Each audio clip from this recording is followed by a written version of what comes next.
तो hello guys, कैसे हैं आप सब लोग। मैं हूं आपका दोस्त अरसलान और आप देख रहे हैं मेरा चैनल जी फ्लिक्स। तो गाइस, रीइंकार्नेशंस के एपिसोड 248 के साथ हाजिर हो। तो लास्ट एपिसोड के एंड में हमने क्या देखा था। हमने देखा था कि एक टर्की सा डिप्टी लीडर होता है जो कि अपना लीडर होता है उसी की बेटी को नीचे वाले फ्लोर के ऊपर ले जाता है। वहां पर स्पेशल स्मेल के साथ उसको वहां पर लचाने की कोशिश करता है और उसका रेप करने की कोशिश करता है, जबकि हमारा लिंजी वहां पर पहुंचने वाला है। तो यहाँ पर क्या होगा हम लोग इस एपिसोड में देखते हैं। तो गाइस, कैसे हैं आप सब लोग। रीइंकार्नेशंस के एपिसोड 248 के साथ हाजिर हो। तो लास्ट एपिसोड के एंड पे हमने देखा था फैन सैनसन बॉटम एरिया में होती है जहां पर मिंग रोंग उसके सामने होता है जो कि उनका डिप्टी वाइस लीडर है। तो डिप्टी वाइस लीडर उसके सामने खड़ा होता है, उसके हाथ में कुछ इंसेंस स्टिक्स होती है जिनके अंदर से खुशबू निकल रही होती है। वो उसे कहता है कि इनको हासिल करना बहुत ज्यादा मुश्किल था क्योंकि ये बहुत ज्यादा महंगी होती है, लेकिन इसके अंदर से जो खुशबू निकल रही है इसको 7 इमोशंस खुशबू कहा जाता है और इसकी वजह से तुम मेरे साथ प्यार में पड़ने वाली हो। मैं जहाँ पर तुम्हारे साथ पहले तुम्हारा रेप करूंगा और उसके बाद देखना आहिस्ता आहिस्ता तुम्हें मुझसे प्यार हो जाएगा और उसके बाद तुम खुद ही करोगी कि तुम मुझसे शादी कर लो। इसी के साथ ही वो लाट टपकाते हुए उसकी तरफ आगे बढ़ता है, जबकि वो इसे कहती है अगर तुम मेरे साथ ऐसा करोगे तो मेरे फादर तुम्हें बिल्कुल भी नहीं जाने देंगे। तो वो इसे कहता है इस बात से फर्क नहीं पड़ता, एक बार हम दोनों में ये सब कुछ हो गया तो तुम्हें मुझसे प्यार हो जाने वाला है और उसके बाद तुम्हारे फादर भी यहाँ पर कुछ भी नहीं कर पाएंगे। और वैसे भी यहाँ पर आने से पहले मैंने यहाँ आसपास एक बहुत ही पावरफुल रे फॉर्मेशन बनाई थी। रे फॉर्मेशन जिसको तोड़ पाना किसी के पास की बात नहीं है, कोई भी उस रे फॉर्मेशन को तोड़कर यहाँ पर अंदर नहीं आ पाएगा। तुम्हारा लिंजी वहाँ पर उसके पीछे खड़ा होता है, वो उसे कहता है यहाँ पर तुम्हें एडवाइस करूंगा कि तुम्हें यहाँ पर थोड़ी देर इंतजार करना चाहिए क्योंकि यहाँ पर तुम्हारे लिए सबसे बेस्ट यही रहेगा, या तो फिर यहाँ से दफा हो जाओ। तो ज़ेन भी माय लिंजी को वहाँ पर देखने के बाद काफी ज्यादा खुश हो जाती है और कहती है मास्टर लिंजी आप यहाँ पर आ गए। तुम्हारा लिंजी वहाँ पर आने के बाद फिर से उसे कहता है जबकि तुम यहाँ पर मरने वाले हो तो फिर तुम्हें यहाँ पर किसी से परेशान होने की जरूरत नहीं है कि कोई भी यहाँ पर आकर तुम्हें तुम्हारे पास से ज़ेन को छीन लेगा क्योंकि तुम वैसे भी तो मरने वाले हो। तो वो कहता है ऐसा कैसे हो गया, तुम यहाँ पर कैसे आ गए। यहाँ पर बाहर बहुत सारी फॉर्मेशन बिछाई थी, वो फॉर्मेशन तुम्हें ब्लॉक करने के लिए थी,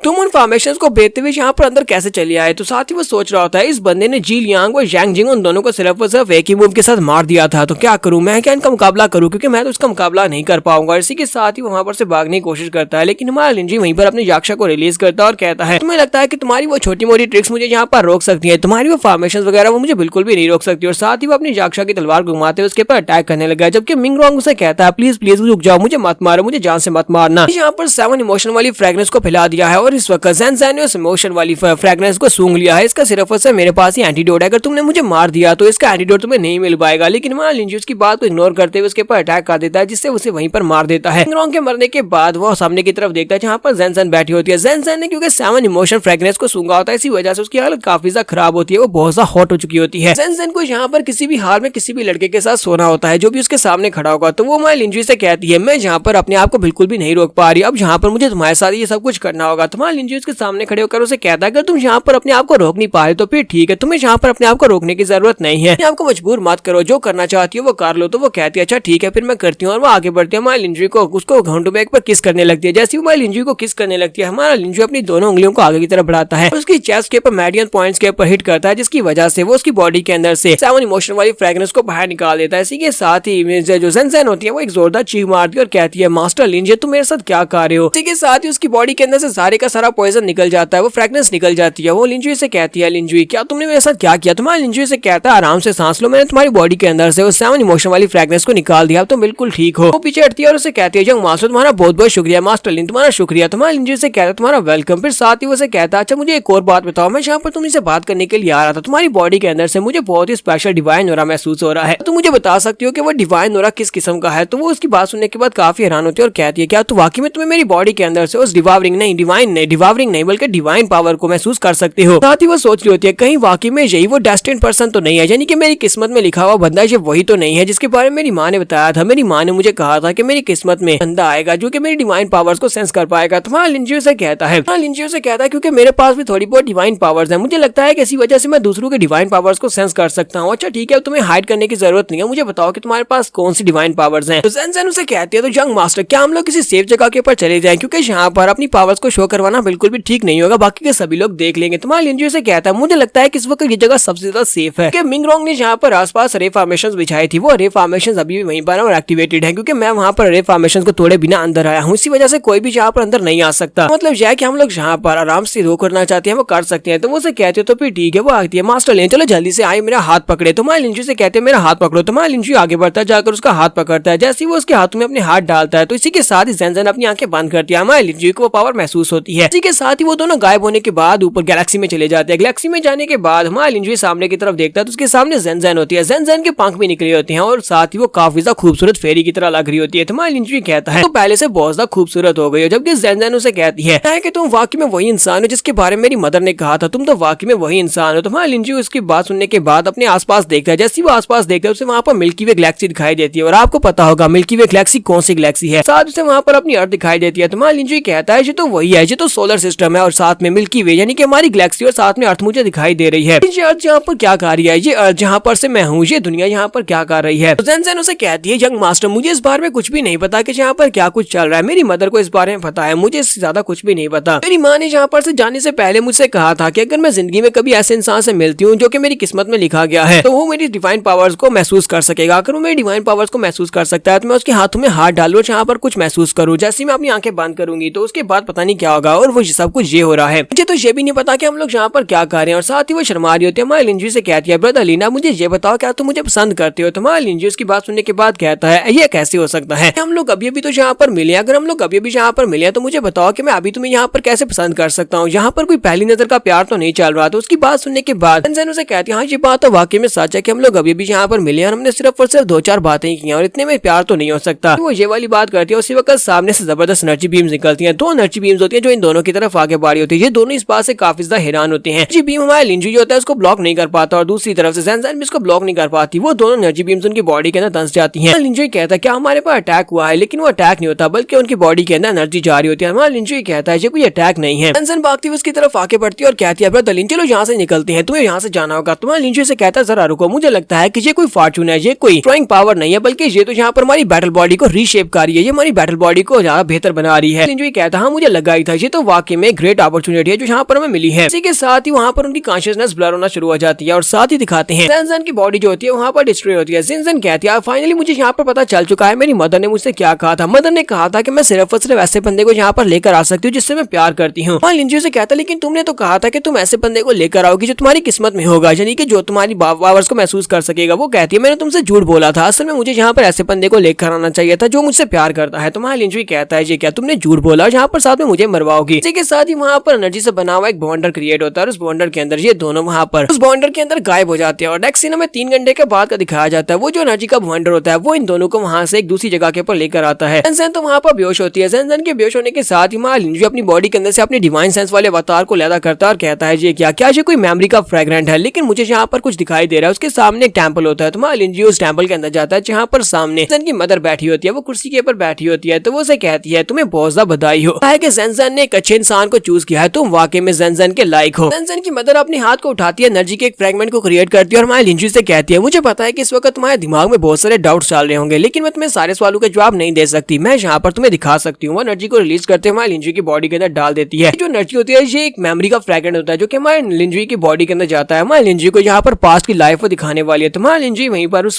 पास्ट की लाइफ को देखने वाला है। तो यहाँ पर हम लोग फिलहाल के लिए अपनी एपिसोड 248 का एंड करेंगे और नेक्स्ट एपिसोड में देखेंगे कि हमारे लिंजुई को यहाँ पर कौन सी नई फॉर्चून मिलने वाली है, क्योंकि हमारे लिंजुई को जहाँ पर भी वो जाता है उसे कोई ना कोई नई पावर्स मिलती है। तो यहाँ पर भी शायद उसे कोई नई पावर्स मिले। तो एपिसोड की एक्सप्लेनेशन अच्छी लगी हो तो कमेंट करके जरूर बताइएगा। चैनल को सब्सक्राइब कर दे, वीडियो को लाइक और शेयर कर दे। शुक्रिया।